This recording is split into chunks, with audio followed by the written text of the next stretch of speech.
Hello and hey, to mess around with Path of Exile this time, my likely starter for the upcoming 3.21 Crucible League. As you've seen from the title and preview, we're going minions, more specifically a triple offering crit-focused zombie build. Zombies have been considered pretty low tier for the past couple of years, but in reality they're mostly fine, with flashes of really good. They absolutely take more work to get off the ground than before, but once they do, they soar. Setting some realistic expectations for this build, I'll point out some negatives right away.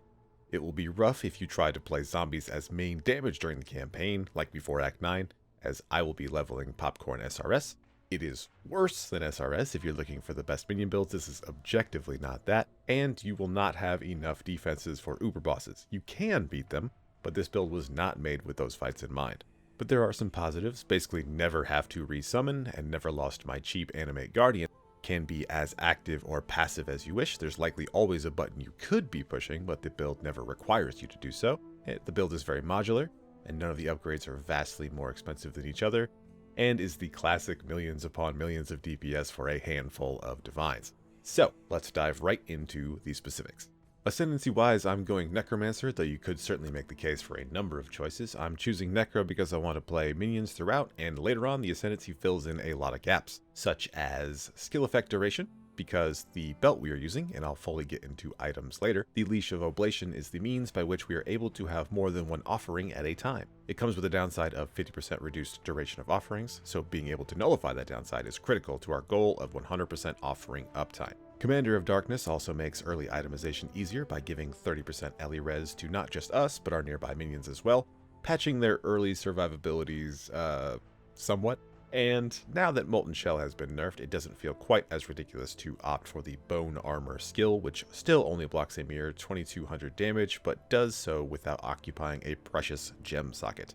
Not exactly the resounding recommendations for summoners that it used to be, but Necromancer has enough tools left in the kit to fit nicely into our build. To recap, the four we take are Commander of Darkness, Mindless Aggression, Mistress of Sacrifice, and Bone Barrier. Note, if you are leveling Popcorn SRS like me, Commander of Darkness will actually slow down your build damage, so do with that information as you will.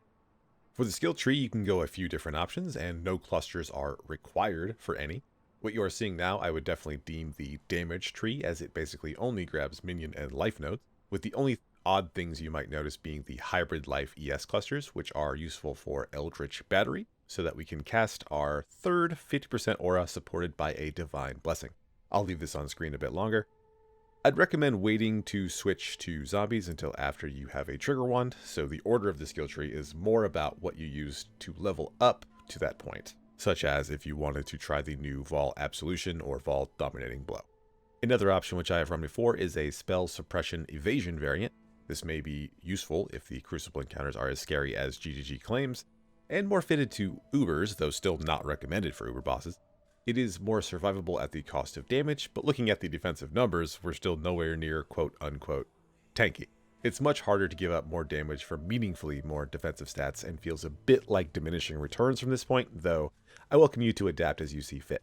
As you can see, the base of the tree remains the same, however. We need the big spiritual aid cluster on the left side, we want EB and Whispers of Doom on the far right, need at least one defensive minion mastery, and a bunch of mana reservation efficiency.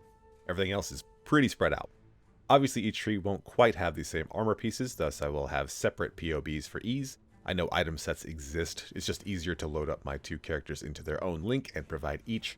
Minion trees are pretty samey, and I don't think I threw any big curveballs here. Going to items, which I will be recommending with the damage tree, we'll start top to bottom Path of Building style. The wands, we are looking for Convoking wands with plus level to all spell and minion skill jumps. You don't need both right away, but minions scale both their offense and defense from levels, so it's your highest priority. That being said, you can absolutely get bargains on +1 wands that have a combination of other stats we're looking for, minion damage being our next priority, and if a wand has an open prefix, you will be able to craft up to 54% damage yourself, so be sure to keep that in mind. The suffixes we want include the aforementioned to trigger a spell with a 8-second cooldown, minion critical strike chance, minion critical strike multiplier, or minions have increased attack and cast speed, which is a craftable.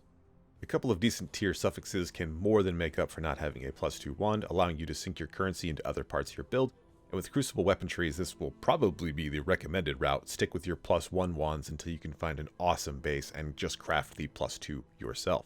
Sliding down to helmet, Ancient Skull, despite not having access to the +2 to level of all minion skill gems mod that rare helmets do, is best in slot for damage, though we're also losing out on Eldritch Implicits, so this is a big trade. However, the unique is cheap, so you can work on crafting a +2 helm if you feel you need the implicits and want to be more survivable yourself. If unfamiliar, the line, minions can hear the whispers for 5 seconds after they deal a critical strike.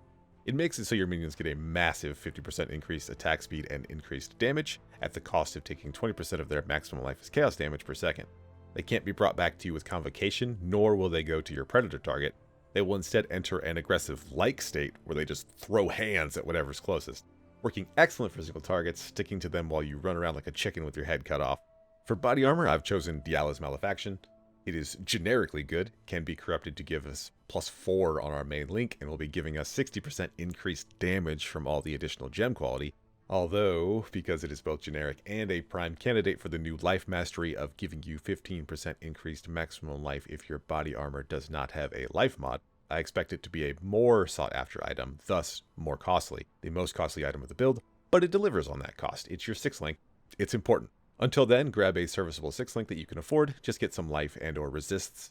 If you can somehow get your hands on a 6 link Sacklewall's Nest, that's an alternative. It's what I used on the more defensive build, but was also being built around the aspect of the Avian, so definitely don't just throw one of those on without committing to the whole reason you'd wear it. The gloves are about the closest thing to mandatory in the build. They make it feel good to play, and it plays fast. Of course, I'm talking about Asenath's Gentle Touch. These bad boys make it so that you clear packs neatly and get credit for a lot of those kills. They are pretty self-explanatory. Self-cast vulnerability on a pack, zombies move in, boom, no more pack. For boots, we'll be going with crafted rares. If you're looking for a comfortable unique to lean on while you're working on a pair or making currency to buy one, Windscreen will do really well, accomplishing a lot of what we need out of the slot. But if you can manage it, we're looking for a high life, high chaos res boot with an open prefix so that we can craft movement speed / % onslaught on kill, which is my choice for feeling pretty good, but you're obviously free to do anything with them. Grab a 30% movement speed boot, fix up your resist with a craft, whatever you like. It's one of the slots where we're taking care of the things we need, so nothing too specific has to go here, except for the Eldritch Implicit, drops brittle ground while moving. That's a great help. I sure do miss the 5% crit from a couple patches back, but 2% base is still worth putting on the boots, and if you get at least 3 seconds, you're probably able to just drive by most map bosses. The other Implicit can be whatever you choose. Increased cooldown recovery of travel skills feels nice if you need an example.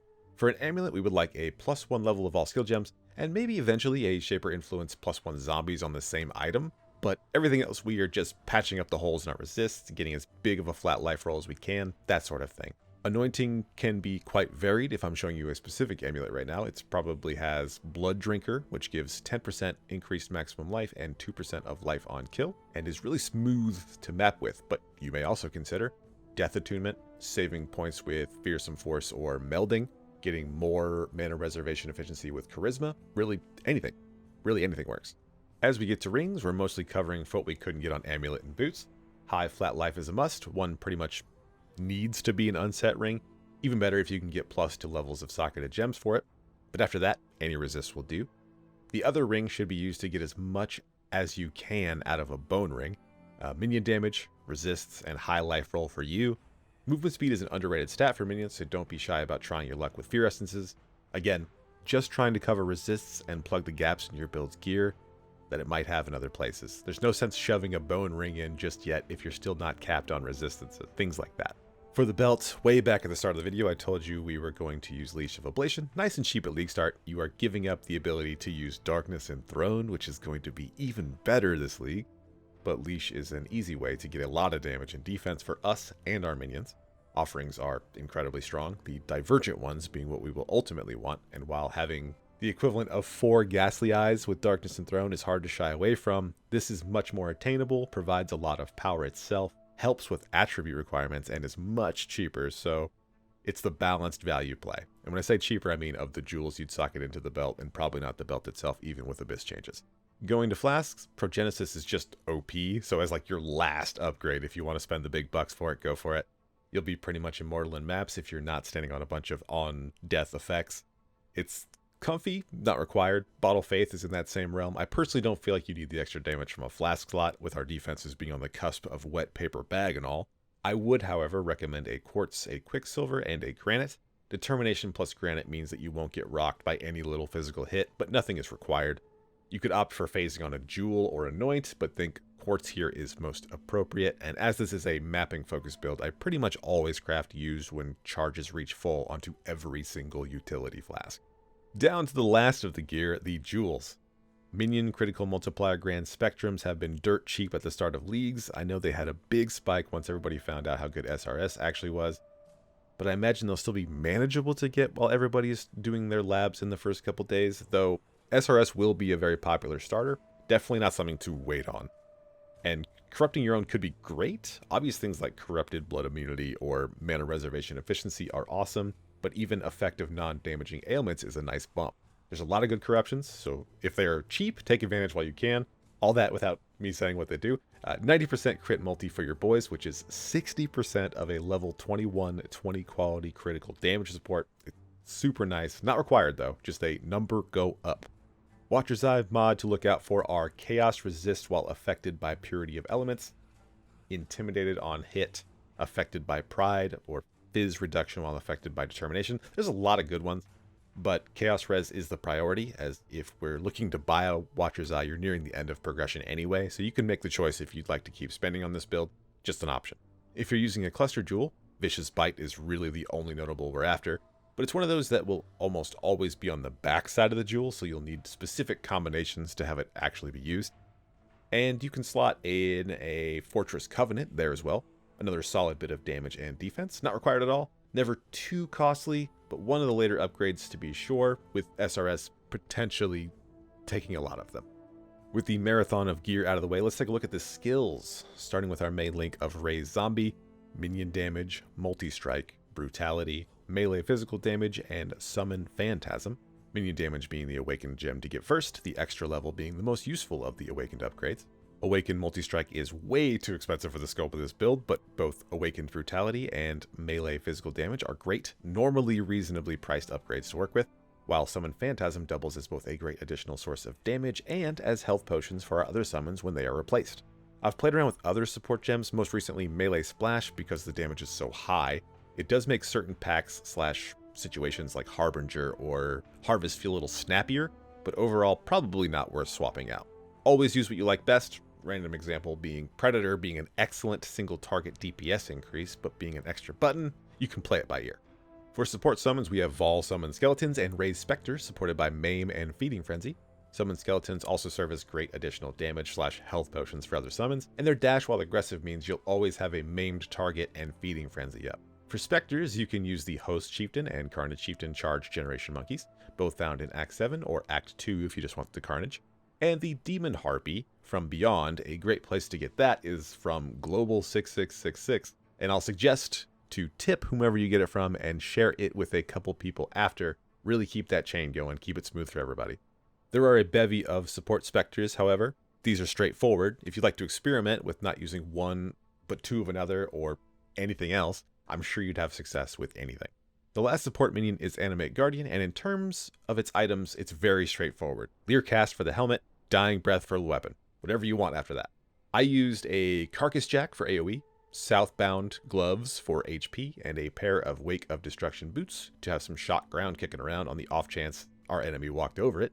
Another option is getting Enfeeble or Temp Chain on hit gloves and using Windscreen boots as another way to benefit your build. Depends on what you like to do, of course. The Animate Guardian has a decent health pool and constantly heals from little minions. This guy should never fall, but I'll still never be entirely comfortable putting big ticket items on him, so with budget in mind, that's not really in the cards anyway. I stick the gem in the plus levels unset ring. Health does move some, but like I said, never lost one in Sanctum League. Over to the offerings we've talked so much about. The goal is to get all being divergent, but we are still using the normal skill gem ones and not blood offering. So we put bone, flesh, and spirit into a trigger wand. It will keep them up a heavy majority of the time. I like to cast 3 desecrates at the start of a map to guarantee a smooth start, but you should be fine regardless. Speaking of which, the other miscellaneous skills are Desecrate, which I keep as low level as possible to limit dex requirement and mana cost. Flame Dash, which we get as high as possible for increased cooldown recovery. It's a great travel skill and the only one that really makes sense for the build. Convocation is something I keep held down to constantly heal and call minions to me. The anomalous version is amazing for the movement speed it provides, and overall helps keep chaos damage over time on our minions in check. The curses come next. The main skill we actually use in maps is a self-cast vulnerability, hitting packs as we speed through them, not needing to tap Assassin's Mark on anything except essence rares and map bosses, but use as much as you like. Generate those power charges, baby. And lastly, the auras, starting with the big ones. Determination and Purity of Elements, lots of armor to tank the little hits in maps, and Purity of Elements is there for ailment immunity and aiding in the resists of our minions and ourselves. We are casting Pride as a divine blessing. It has a decent uptime with our skill effect duration, so it isn't too taxing to keep it up all the time, and you rarely feel like you need it. We also use War Banner for accuracy and increased physical damage taken for enemies, and surprising to me, Precision at a mid-level to keep dex requirement low and mana cost down. Like alluded to early in the video, I used to run Grace with a more defensive build, but after testing, it felt like I wasn't getting out of situations I felt like I should for the opportunity cost I was paying. So I wanted to fill the slot in with something. Precision is additional accuracy and crit chance. It's something that provides a tangible benefit, so you can view it as a flex slot if you wish to tinker with it even. I've done a lot of swapping of what I use over the last 9 months. Nothing feels objectively superior and everything sort of has its place. But once again, as always, just adapt this to what you like. But that wraps everything up. I made this build while trying to make an on-hit Reaper work. If you go back on PoE Ninja the past few leagues, there's been like one guy with wands while everybody else has a bow. That's me. Zombies are better and much less work, so I thought I'd finally share. POB will be in the description. Best of luck in Crucible. I'll leave you with a quick map from start to finish so you can get a better grasp. If you have any questions, I'll do my best to answer. But thanks for watching. Thanks for listening. Be safe, guys.